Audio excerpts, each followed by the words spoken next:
ఇప్పుడు parenting mentor అని, parenting coaches అని ఇలా ప్రతి ఒక్కళ్ళు పేరెంటింగ్ మీద ఎక్కువ చూస్తున్నాను సోషల్ మీడియాలో కూడా. అసలు రాంగ్ ఏంటి? ఇప్పుడు పిల్లల్ని హ్యాండిల్ చేయలేకపోవడం వల్ల, లేకపోతే పేరెంట్సే కరెక్ట్‌గా పేరెంటింగ్ చేయట్లేదు కాబట్టి ఇటువంటి కోచింగ్ క్లాసెస్, ఇన్‌స్టిట్యూషన్స్ వస్తున్నాయా? చాలా మంది వీడియోస్ కింద కూడా ఇదే రాస్తుంటారు. ఏమనంటే, సార్ మాకు పిల్లల్ని పెంచడం రాదా? లేకుంటే ఏంటి ఇది? అని చాలామంది అనేస్తూ ఉంటారు. నేను ఒక చిన్న నాకు తెలిసిన నా జ్ఞానంతో నేను కొన్ని విషయాలు చెప్తాను.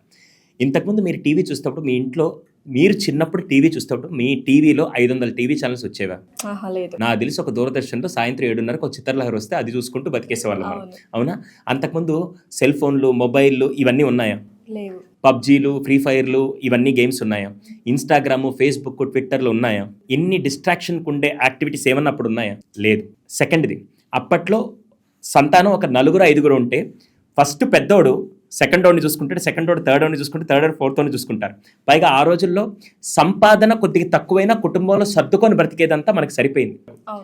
ఇప్పుడు ప్రస్తుతానికి వస్తే ఇటు తిప్పితే ఇన్స్టాగ్రామ్, ఇటు తిప్పితే యూట్యూబ్, దరిద్రానికి ఎన్ని డిస్ట్రాక్షన్స్ ఉన్నాయి అన్నీ ఈ జనరేషన్లో పిల్లల మీద పడుతున్నాయి. పాపం కదా. చాలా అండి, చాలా పాపం. ఆ దారుణాలన్నీ మనం మాట్లాడుకుందాం. రెండోది, అటుపక్క ఇద్దరూ పనిచేస్తే కానీ కుటుంబానికి కావాల్సిన మినిమం ఫెసిలిటీస్ కూడా ఇవ్వాలని పొజిషన్లో ఈరోజు చాలామంది ఉన్నారు. దానివల్ల తప్పక ఇద్దరు వెళ్తూ ఉన్నారు.